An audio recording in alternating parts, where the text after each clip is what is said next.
now we have to think again, and we have to go, okay, well, what's my patient actually value? Okay, and that's the starting point here, okay? It's actually understanding and listening to your patient. Where does that happen? How can you establish more in value than you take in payment? It all happens in the subjective assessment. Hey, welcome to the Go to Physio podcast. My name is Dave O'Sullivan, and in this podcast, my aim is to give you 15 years of my experience in professional sport and private practice and share that knowledge so that you can get real world results with your complex patients who have failed traditional approaches. I hope you enjoy the show. Hey, welcome to episode 36 of the Go to Physio podcast and episode 2 of the brand new season.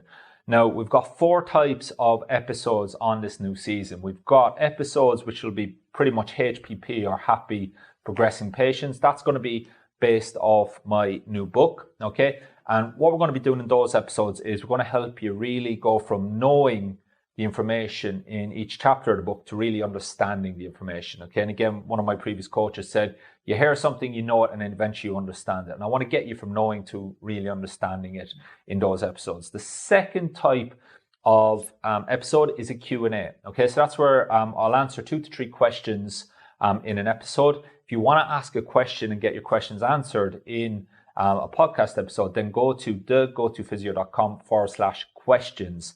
And there'll be a form there where you can ask your questions for the podcast, okay? The third type of episode will just be your traditional interview style where I'll interview somebody. And I promise you with those types of conversations is they will be very practical based, right? That we'll actually be able to apply it in the real world. And then the fourth one is more of a topical issue where I just feel like, okay, there's something that I want to talk about and I'll do an actual episode on it where it may not be related to the book, okay? Now, today, I want to get into, today is a happy progressing patients episode, okay? So this is the second episode in this season. Last episode, I talked about the 7 key habits that we want to develop as critical thinkers, okay? And again, if you recall from the last episode, one of the biggest things that I feel is an issue in our profession is therapists aren't thinking. They're not actually clinically reasoning. We're essentially looking at the site of pain, we're stretching it, we're strengthening it, we're hoping for the best. And there's no doubt that helps some patients. But there's also no doubt about it that there's a lot of patients that don't respond to that. So how do we help those patients? And that's where, again, we need to think to solve problems. And that ties into today's episode of 3 of the biggest mistakes that physios make, especially in private practice. Now, these mistakes, it's not just for private practice today, okay? This will be the same thing in the national healthcare or whatever profession, and it'll also be the same in pro sport, okay? I promise you that. So what we're going to do is we're going to have a look, and if you have the book, we're on page 24, okay? So this is the start of the book, and I talk about, on page 21, I talk about building a go-to clinic the right way, okay? One of the biggest misconceptions when you start a private practice is, I need new patients, okay? The vast majority of therapists have enough patients. They're not just actually delivering results for those patients and keeping those patients progressing. A physio clinic, it's not built on how many new patients you get, it's built on how many patients you keep progressing, okay? That's really, really important. And it's this like vicious circle, okay, that essentially what happens is you get a patient, okay, you get results for the patient, okay, and that might take a little bit of time to get results, okay? So here's your patient, you get results, they give you reviews, which makes your marketing a lot easier. So then that helps you get more patients, okay? They give you referrals, okay, which helps you get more patients. Then they come back again because they trust you and they actually believe that you can help them with other issues that they get in the next few months or years or whatever. You get more patients, okay? And then obviously the revenue side of it takes care of itself, okay? So a patient has to get results, which then has to give you reviews, referrals, and retention, okay? Give you half a chance of getting those 3 things if you do a good job with that patient, okay? So again, how do we keep those patients progressing? Well, some of the mistakes that we've made, and it was actually when I was looking at my own therapists in my clinic that I realized they were making these, okay? So the first mistake is that the value is exceeding price, okay? So there's a big mental block around therapists charging what you're worth. when I started out 2008, I was charging 35 quid a session. Okay, there's physios these days and they're still charging that. Okay, I'm not saying that's right or wrong, but I'm saying is if you look at what other professionals are charging and the value that they give compared to the value that we can give somebody who's had pain for years upon years, okay, you have to know your worth. Okay, so that's all I'm going to say about that. Now, what I talk about here is that you're always given more in value. A successful private practice is not built on how many new patients you get, but it's built on how many you can ethically keep progressing. Okay? In order for a patient to book another session, the value must exceed the price. Said another way, a sale would never be made if price exceeds value. Okay? So now it becomes a question of value. Okay? So rather than worrying about the price, why don't you worry about how you can increase value to your patients? Okay? So now we have to think again. And we have to go, okay, well, what's my patient actually value? Okay, and that's the starting point here. Okay, it's actually understanding and listening to your patient. Where does that happen? How can you establish more in value than you take in payment? It all happens in the subjective assessment. And that's why I always start there with patients. If you want to find the true cause of the problem, the answer is there. If you want to give more value, then you take a payment. The answer is also there. Okay. So we need to design a treatment plan that increases the actual and the perceived value. Okay, so the treatment plan must exceed the price essentially. Okay, so we can do this a number of ways. Okay, now the biggest misconception with therapists is thinking that patients come to them because of back pain, ankle pain, or knee pain, or whatever. That's incorrect. Okay. The patient comes to you because the knee pain, the back pain, the ankle pain, it's stopping the patient from doing something or it's causing some problem, okay? And that's what we do as therapists is we solve problems for patients, okay? And that's really, really important to understand, okay? So you got your external motivator, which is like your back pain, your knee pain, your hip pain, whatever it is. But the internal motivator, the thing that the patient actually came to in the first place is because that pain is stopping them from doing something. And if once you understand that and you elicit that through the subjective assessment, that's how you can give more in value than you take in payment. Okay. And then it's a bit of a radical switch this because all of a sudden you go from thinking about muscles and ligaments and exercises to actually solving patients' problems. Okay. And then it's amazing what happens. A switch comes on, the level of focus that you get, it's like all this tunnel vision's been taken away and you can see clearly what you actually need to do with your patient. And then the hands-on and the rehab, it actually takes care of itself, okay? And you actually end up simplifying a lot of things, okay? So that's the first thing. So the second mistake, it's not solving the most valuable problems for the patient, okay? So a lot of patients will have problems, but it's what's the most valuable ones for them, okay? So as I said in the book, page 26, most patients, they focus on the external problems such as the back pain. They don't realize that the patient buys solutions to their internal problems, okay? So the treatment plan was all about the back pain, while the main problem the patient wanted was to solve is being able to pick their kids up or do the gardening, okay? So what we want to do with our hands-on techniques, with our rehab, everything like that, it needs to be optimized and going towards that big problem that the patient actually wants to solve. Okay, so what do they need to do? What do they want to be able to do again? Okay, so, and I also say here in kind of italics, if you want to charge more money, then you have to solve the most valuable problems for the patient. Okay, so again, like what is their massive pain? What is it that, and again, the clues are here, the subtleties. Okay, and again, this is stuff that you're probably not going to get taught in university. Okay, is you want to be listening to the tone of voice. When they talk about something, usually the biggest problems that they have, their tone of voice will change. You can almost feel the emotion in the room when they say it. Okay, and the best therapists, from my experience, they'll pick that up and they'll knit a little bit deeper into it. Okay, so again, I want to get back running. Oh well, why is running important to you? Okay, you could hear the change of tone of voice when they said that.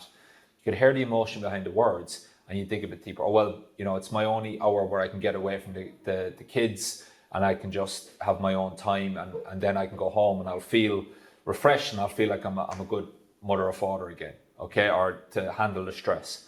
Or it could be a social status. I want to go running again because it's the only time when I get to meet my friends, or, hitting that PB and being a good runner, it makes them feel It gives them social status. So again, there's a whole host of things. Now, you don't have to get all the way into it at that level, okay?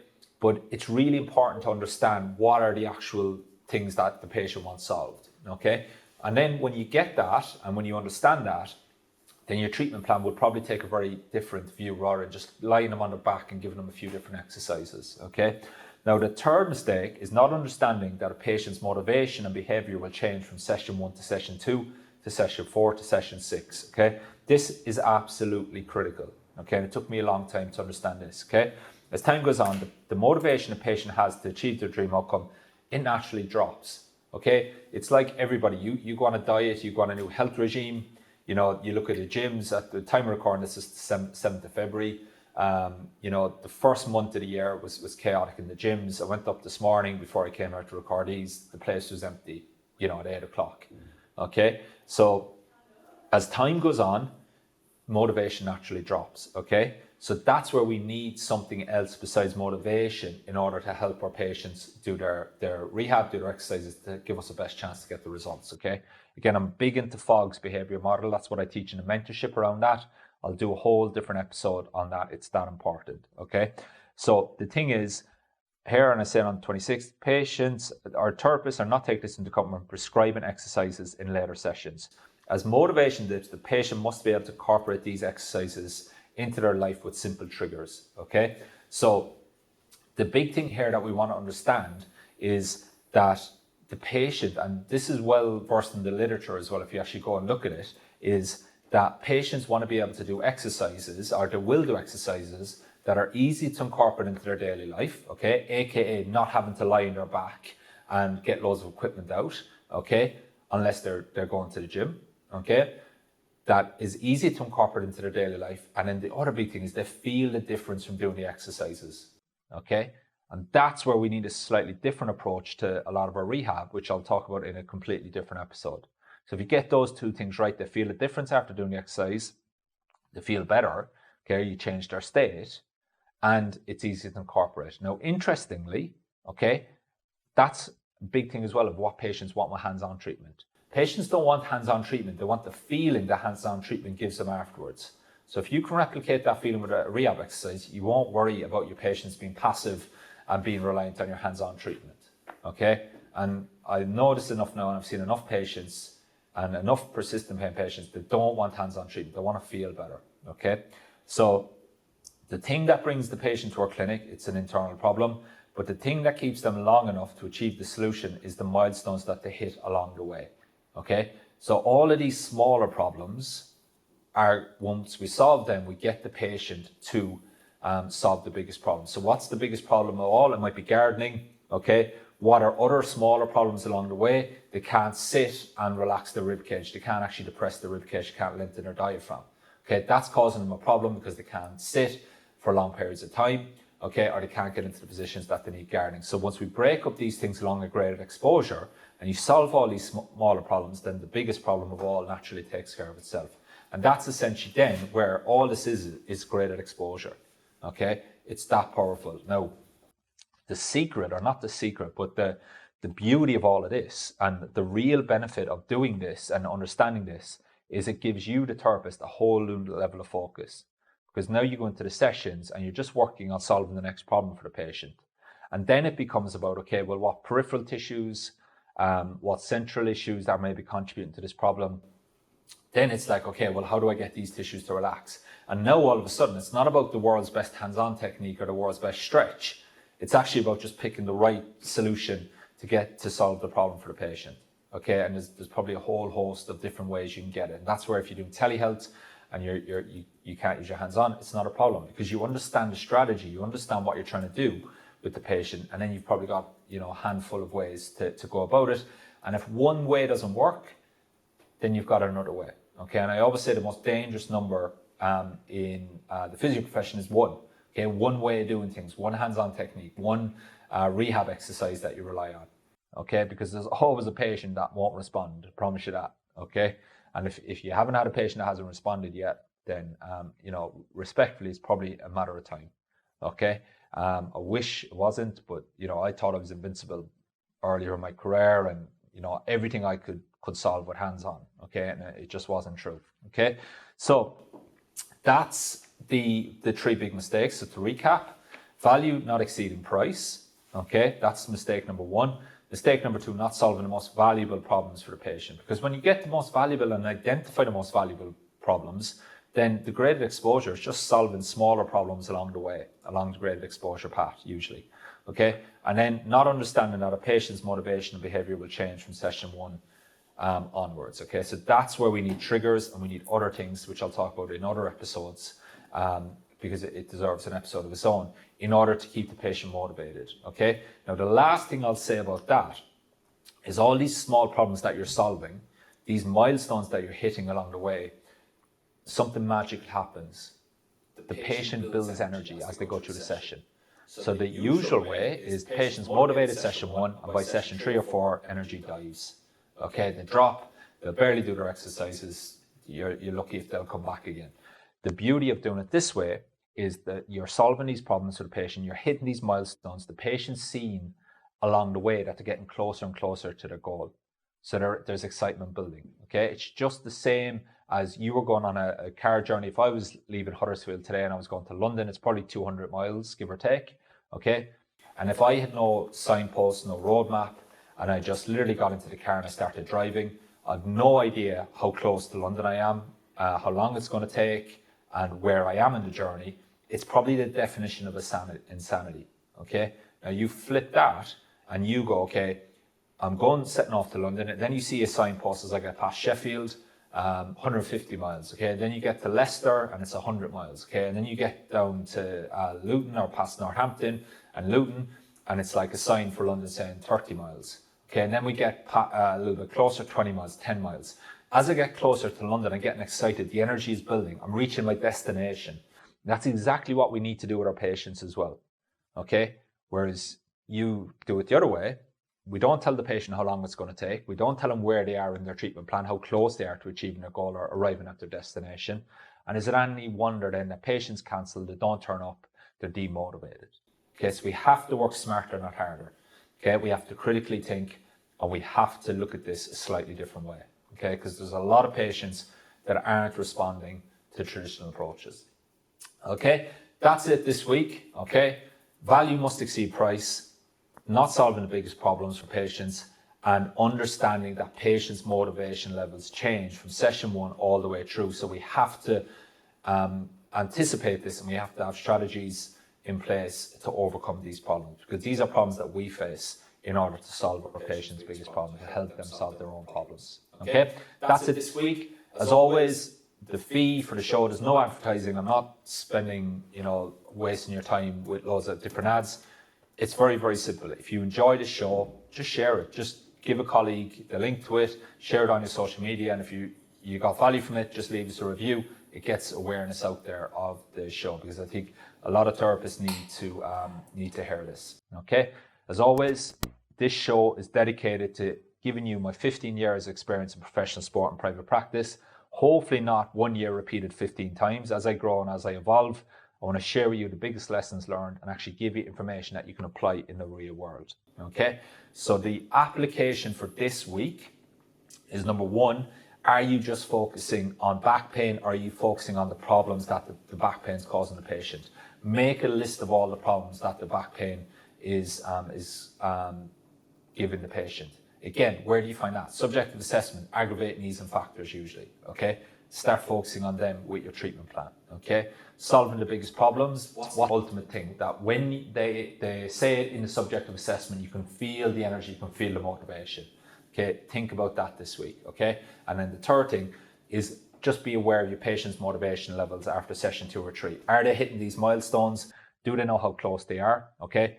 And again, the big thing, the Pro Sport treatment plan, if you answer the 4 questions in the first session, what's the problem? Why did it happen? Okay, what's the plan and how long it's going to take? If you answer those 4 questions in the first session and you keep coming back to them each session, then very often that motivation will look a lot different, okay? That's it for this week. If you want to know more about the mentorship, go to physio.com/mentorship.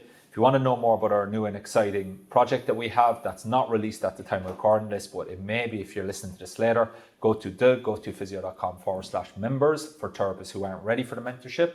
Okay, and if you want to get your questions answered, then go to physio.com/questions. And in the special Q&A episodes, that's where you can ask your questions and I'll answer them to the best of my knowledge. All right, that's it for this week. Have a great week ahead.